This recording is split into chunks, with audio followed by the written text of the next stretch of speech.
Listo. Voy a empezar la grabación para que ustedes tengan esta porción también presente en su clase. Vamos a revisar lo que corresponde a la ley de Frank-Starling. Entonces, ¿qué es la ley de Frank-Starling? Les estoy aquí compartiendo la pantalla. ¿Sí? Habla, tienen aquí en su libro base, voy a aumentarles un poco el tamaño, y se puede visualizar cómo en las situaciones de la contracción a nivel de los ventrículos, el músculo cardíaco, aquí es lo que yo les decía ayer, no sé si ayer me pusieron atención o no, pero miren, aquí dice, la mayoría de las situaciones, la cantidad de sangre que se bombea al corazón cada minuto está determinado en gran medida por la velocidad del flujo sanguíneo. Esta velocidad va desde el corazón, hacia el corazón desde las venas, y este es lo que se denomina el retorno venoso, es decir, todos los tejidos periféricos del cuerpo controlan su propio flujo sanguíneo local. Y todos los flujos tisulares locales se combinan y regresan a través de las venas hacia la aurícula derecha. Esto nos está hablando lo que nosotros ya conocemos, ¿no es cierto? El corazón, a su vez, bombea automáticamente hacia las arterias esta sangre que le llega, de modo que puede fluir de nuevo por el circuito. Esta capacidad intrínseca del corazón de adaptarse a volúmenes crecientes de flujo sanguíneo de entrada se denomina mecanismo de Frank-Starling del corazón, en honor de Otto Frank y Ernest Starling, dos grandes fisiólogos de hace un siglo. Básicamente, este mecanismo significa que cuanto más se distiende el músculo cardíaco durante el llenado, sí, es como les decía el día de ayer, es como un ejemplo de les utilizaba la metáfora de un elástico, ¿no es cierto? Entonces, entre más se distiende el músculo cardíaco durante el llenado, mayor será la fuerza de contracción y mayor es la cantidad de sangre que se bombea hacia la aorta. ¿Sí? Entonces, esta parte les quería dar lectura para que tomen en cuenta en la evaluación de los prerequisitos del día de hoy. Entonces, voy a dejarles de compartir. Espero que hayan puesto atención en esto. Vamos a avanzar un poco más de lo que corresponde al corazón como bomba. Sí, no sé si tienen alguna pregunta en este momento de los prerequisitos. Creo que estaba bastante entendible. Sí, ¿no? Hay algunas personas que todavía tienen inconvenientes en las preguntas. Como les volví a decir ayer, debemos revisar y leer y tratar de entender. Ya hemos realizado un taller en cuanto a lo que corresponde al ciclo cardíaco. Debemos entender ese taller, entender a qué corresponde cada una de esas curvas en el gráfico de Weaver, ¿no es cierto? Y de esa manera nosotros poder desarrollarnos. Bueno, vamos a continuar para aprovechar el tiempo en este momento. Con lo que nos corresponde, habíamos hablado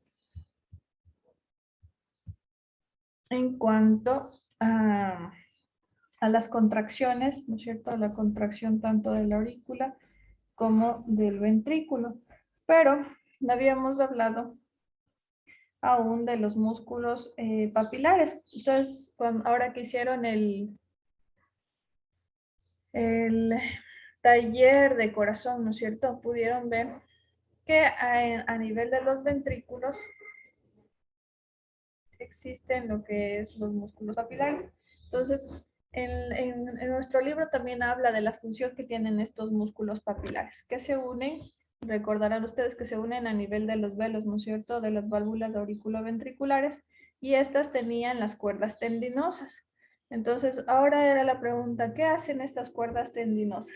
Se dice que estas cuerdas tendinosas lo que hacen es que se contraen cuando las paredes ventriculares están también contraídas, ¿sí?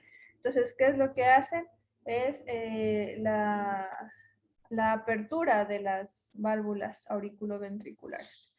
Pero se habla que estas no contribuyen al cierre, ¿no? Al cierre de las válvulas auriculares. Lo que se pensaría que a veces se piensa que estas son ayudantes, que lo que harían es lograr el cierre para impedir que estas aurículas se mantengan abiertas, no. Lo que contribuyen es más bien a la apertura y de tal manera lo que ocurre es que estos músculos papilares también impiden que estas protruyan hacia la zona de las aurículas, sí, es decir, las mantienen en una homeostasis. Como vimos también las válvulas auriculares, ¿no es cierto? También estas, las auriculoventriculares, tanto la válvula mitral como la tricúspida, ¿no es cierto? Estas debemos ir valorando en qué fase de nuestro ciclo cardíaco se van aperturando o se van cerrando. Y las válvulas, tanto la aórtica, ¿no es cierto?, la que tiene relación directamente con la aorta, y la válvula pulmonar, o también denominadas válvulas semilunares, se fusionan de manera bastante distinta a las válvulas auriculoventriculares. Estas válvulas, las semilunares, la pulmonar y la aórtica, cuando están durante la sístole, recordamos, ¿no es cierto? La sístole, bueno, esta está la fase de llenado. Durante la sístole ventricular, lo que va a ocurrir es que estas válvulas semilunares se van a cerrar súbitamente y van a hacer que este cierre se permanezca debido a la velocidad de eyección. Entonces, eso recordando en cada una de las válvulas. Les había dicho que nos quedaba pendiente esto, además del bombeo ventricular, que es lo que ocurre con el corazón y su bombeo. En el gráfico que tenemos en nuestra pantalla, habla de que tenemos dos curvas. Ustedes pueden ver aquí, esta es la presión interventricular, que está ubicado hacia el lado izquierdo, que está determinado en milímetros de mercurio. Hacia abajo tenemos lo que se corresponde al volumen ventricular izquierdo, pero en ml, porque ustedes recuerdan, bueno, en la clase anterior vimos que tenían cada uno, ¿no es cierto? Se iba llenando, de acuerdo a cómo se iba llenando el corazón, se iba cada uno de ellos llenando por ml y como la presión iba aumentando. Entonces, este gráfico lo que nos indica es que la curva de presión diastólica, esta de acá abajo, el azul, tiene relación con la curva de presión sistólica, que van a ir midiendo cada uno de se va a ir midiendo a medida que se va produciendo la contracción ventricular. La curva de presión sistólica se determina registrando la presión sistólica. Como ustedes ven, hasta cuando el ventrículo no se está contrayendo aún, y se puede visualizar aquí, hasta que no tenga aún el volumen y la presión de 150, que se relaciona con la diastólica, la presión diastólica tampoco aumenta del todo y no se produce la contracción. En esta ocasión, lo que ocurre es que ya cuando su volumen aumenta a 150 ml, la presión diastólica ya empieza a aumentar y se relaciona con lo que corresponde a la presión sistólica. Sí, recordando, la sístole es la contracción y la diástole es el llenado. Durante la contracción ventricular, la presión sistólica aumenta e incluso, miren hasta cuánto, hasta 150, 170 y llega a 200 y hasta 300. Pero una vez terminada esta presión sistólica, llega a disminuir, como se muestra aquí, a nivel de la disminución, manteniéndose estos valores. Entonces, este gráfico lo que nos permite es ver cómo se correlacionan ambas presiones, y hacia el nivel del centro podemos ver lo que corresponde al volumen, a los volúmenes y cada una de las etapas, ¿no? Recordando las fases que ya estudiamos en la clase anterior. Y si ven que aquí en esta curvatura llega a aumentar hasta 250, 300. Todo esto varía y esto es la fuerza que tiene cada uno de los corazones Es diferente para cada persona, no es lo mismo para una persona sedentaria que no realiza ningún esfuerzo físico en relación a aquellas personas que realizan actividades físicas o tal vez algún ejercicio que requiere aumento de la musculatura cardíaca. Sí, todo depende de cómo el corazón se mantenga ¿cómo se llama? Desarrollado. Vamos a hacer una actividad. Voy a dejar de compartir esto. Hay una actividad que ustedes ven ahora en lo que corresponde a los talleres que habla de que debemos ahora conocer, ya debido a que no nos falta mucho tiempo, les voy a pasar.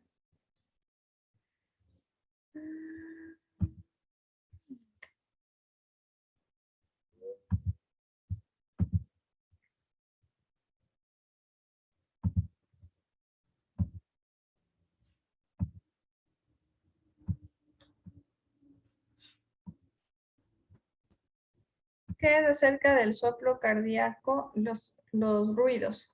Recordemos que ya habíamos visto que a nivel del corazón tenemos focos. Supongo que ustedes ya lo estudiaron en el primer semestre. Hay focos de auscultación. Por eso les comentaba el día de ayer, cuando hay el cierre de las válvulas auriculoventriculares, debemos recordar que tiene relación con el primer ruido cardíaco y el típico loop-dub.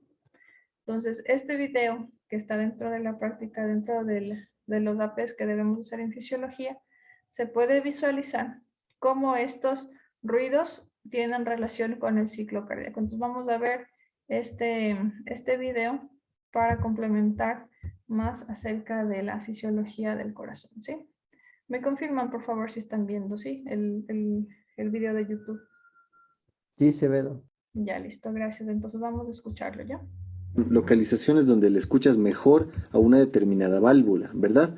Porque un corazón normal lo único que debes escuchar es el cierre de las válvulas. Si se llama foco pulmonar, quiere decir que aquí voy a escucharle mejor a la válvula pulmonar, o sea, la que está separando el ventrículo derecho de la arteria pulmonar, igualmente con las de abajo.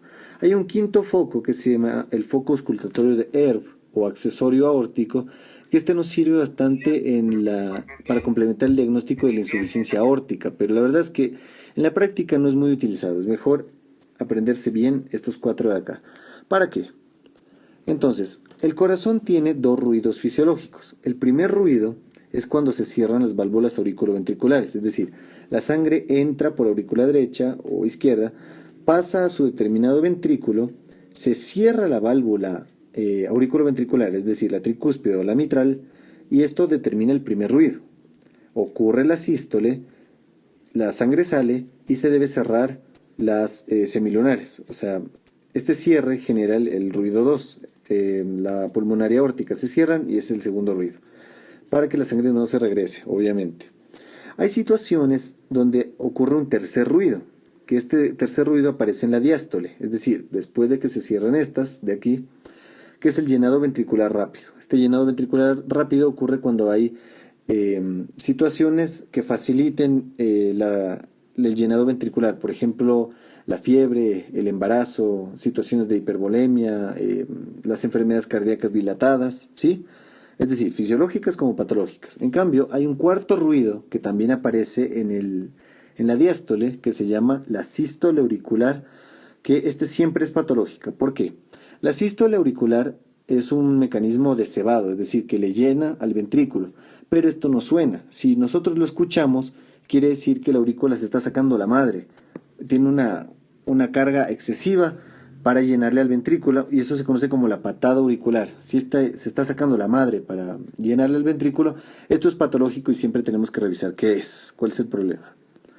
Entonces, en el ciclo cardíaco tenemos el típico sonido de doom loop, es decir, el tum tum, tum tum, es decir, dos sonidos seguidos que es cierre de las aurículo-ventriculares, cierre de las semilunares y un espacio que corresponde a la diástole, que es un espacio más largo que la sístole, como lo pueden ver aquí, que corresponde a un tum tum, tum tum, tum tum, ¿sí?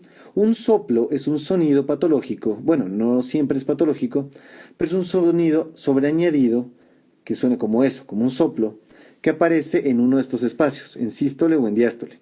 Si estuviera en sístole, sonara, o sea, es como, imagínense un sonido como que, entonces sonaría como que, tu, tu, tu, si fuera sistólico. Sí, un soplo puede ser sistólico o diastólico. Si estuviera en la diástole, dejaría sonar los dos ruidos y luego aparecería como un tu, tu, tu, tu, tu, tu. Eso sería un soplo diastólico.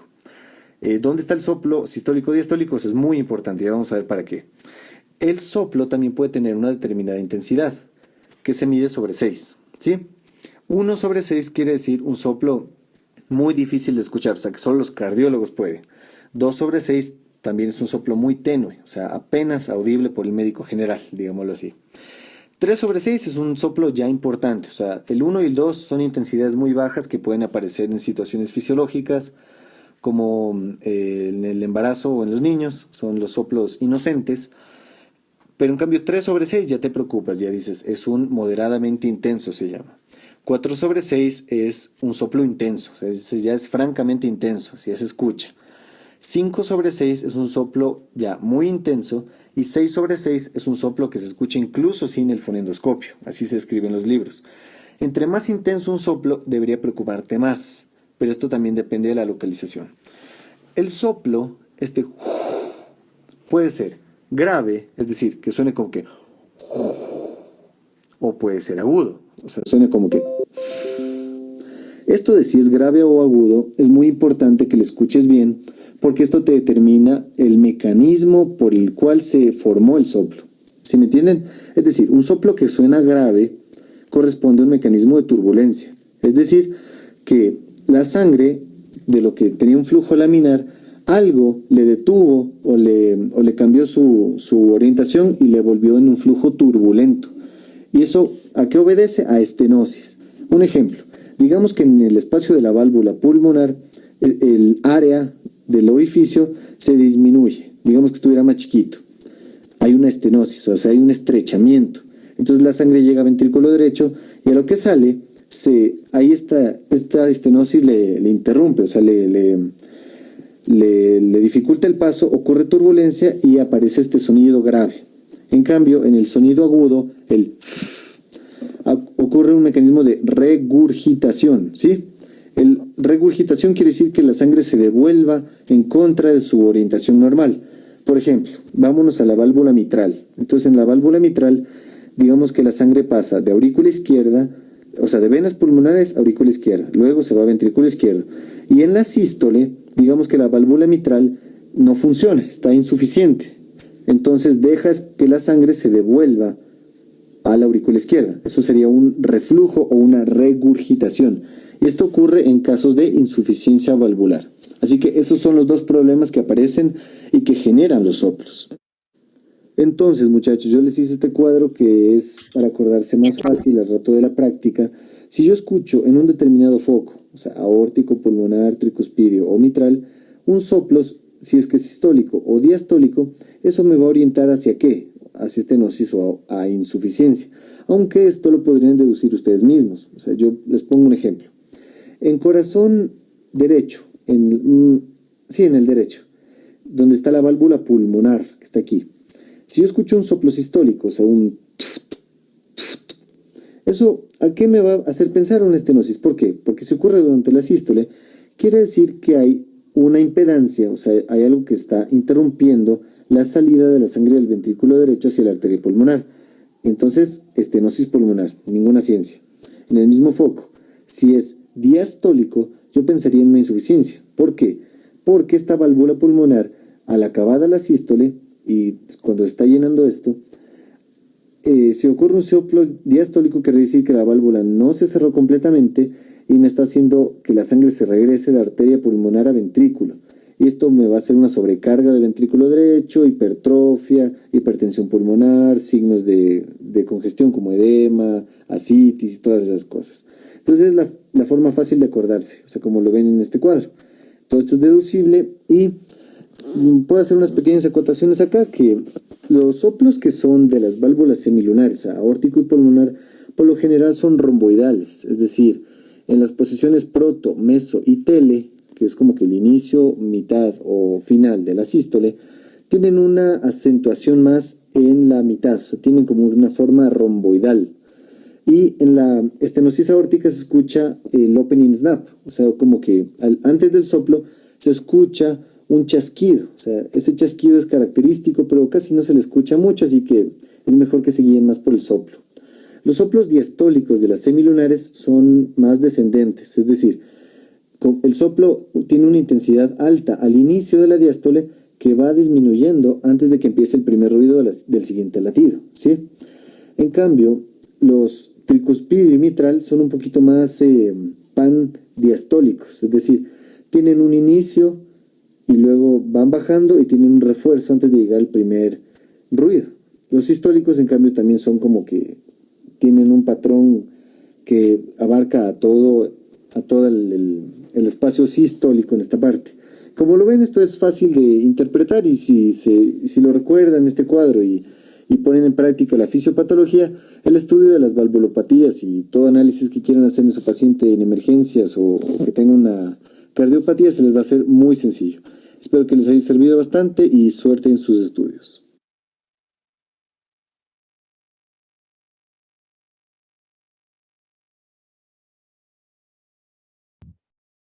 Listo, entonces como pudieron ustedes visualizar, tenemos y ahora los soplos cardíacos que tienen cada uno, y ahora sabemos, ¿no es cierto?, la parte del cierre de las válvulas, la apertura de las válvulas y cómo cada una de ellas realiza la función para evitar el flujo retrógrado de la sangre. Y en este video lo que nos complementa es qué ocurre si estas válvulas están dañadas, el reflujo y los ruidos sobreañadidos, ¿sí? Entonces eso es lo que se denomina los soplos cardíacos. Los soplos cardíacos generalmente esto se los escucha en una persona que tiene una insuficiencia cardíaca por diferentes causas que debemos nosotros siempre sospechar. Entonces ahora ya sabemos si escuchamos un soplo, en qué lugar, si es que está al inicio de la sístole, durante la diástole, si es proto, meso, tele. Entonces, como ya nos explicó en este video. Les voy a pedir que vuelvan a revisar y tenemos también en la guía AP de contracción a nivel ventricular otros videos que ustedes deben revisarlos, ¿sí? Vamos a quedarnos hasta ahí el día de hoy.